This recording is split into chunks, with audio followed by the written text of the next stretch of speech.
seekord ei taha ma kiisust ei kõtsust, jõkust ei nukkudest laulda.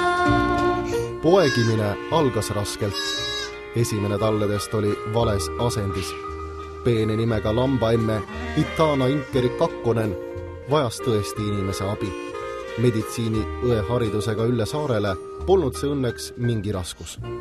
Itana Inkeri Kakkonen usaldas oma perenaist ja laskis Üllel esimese tallekese kenasti õigesse asendisse keerata.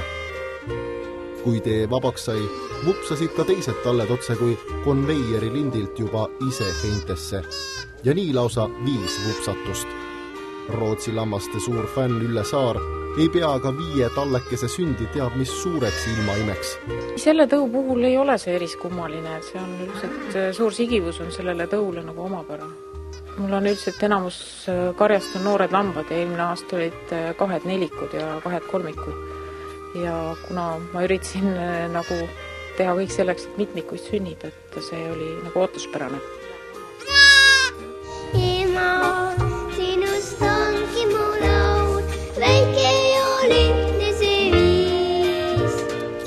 Laut täitus haleda määgimisega, pole ka midagi imestada, pisikestel olid ju kõhud tühjad. Hädiselt tuiasid nad mööda sõime ja nuiasid emmelt süüa. Paraku ei jõua ka parim lambamammil nii palju piima toota, kui need väikesed õgardid juua sooviksid.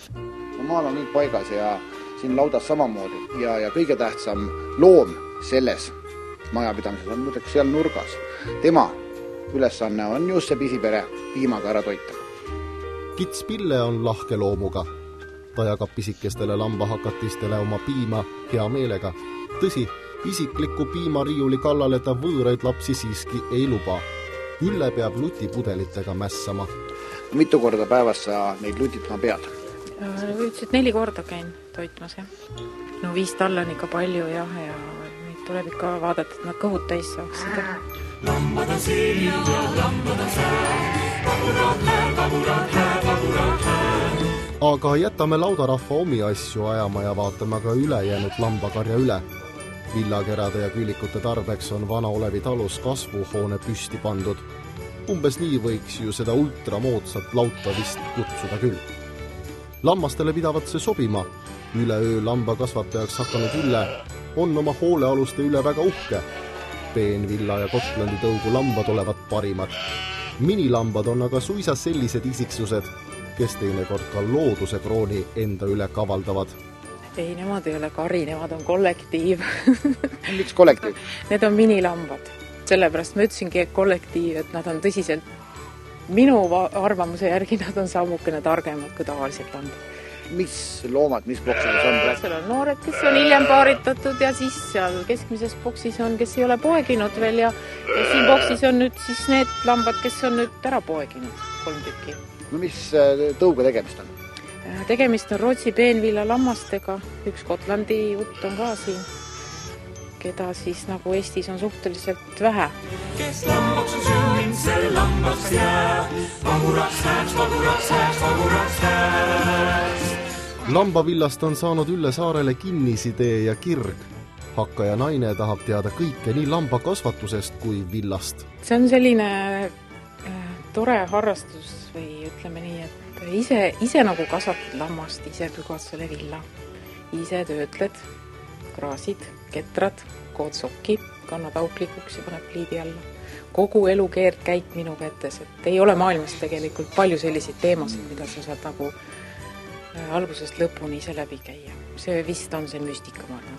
Rootsi peenvilla lammaste imepehme vill on pika aretuse töö tulemus.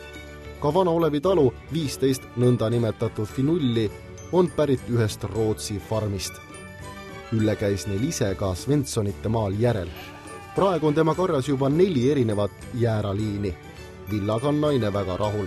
Iga lamba villas saab lõnga, aga lõngal ja lõngal on väga suur vahe. No näiteks näita meile. No ma ei tea, võtame selle siin, et see on nüüd peenlamba villast tehtud lõng ja see on täiskasvanud lammas, mitte tallevill. Sest võib müts ja salja teha, et ta ei hammusta, ta ei torgi, hästi pehme. Ülle naudib elukest märjama metsade vahel, kasvatab lambaid, kraasib villa ja ketrab. Õhtul pärast päevatööd olevat lausa lust vokk lagedale tarida ja pedaali sõtkuda. paljud inimesed arvavad kindlasti, et vokid on vajunud unustuste õlma ja neid enam ei tehta. Tegelikult vokisid täiesti toodetakse ja vot siin on tegemist siis ühe väga-väga kalli vokiga, vokide mersuga. Kas ma panin väga puusse praegu, kui ma nii ütlen? Ei pannud. Kui palju niisugune vokk maksab umbes? No, nad on nii, ütleme, alates 7000-st 15 000-ni. No kui palju nüüd see on? Nagu ta mersu on, siis ta on 15, jah? No midagi taolist, jah. Tegelikult on Ülle Põline linnavurle, kelle elu on möödunud kivikõrbe tossu sees. No kuidas sa lillekesi ja metsade keskel ära eksisid siis? Oi, see läks nüüd küll natuke valesti, aga proovime uuesti. Mis siis ikkagi toob ühe põlise pealinna naise metsade keskele hoopis teistsuguse elurüppe? No, mis seal linnas ikka teha? Lapsed on suured ja siin tundub nagu elu ehedam.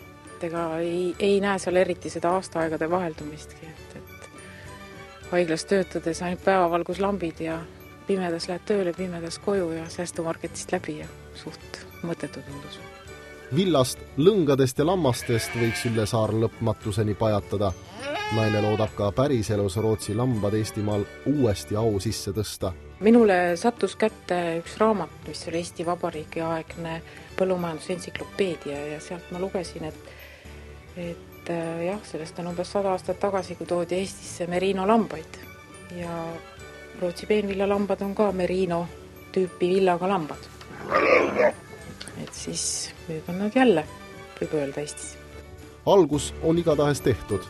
Kari on juba piisavalt suur, et puhta tõulisi villakerasid ka müüma hakata.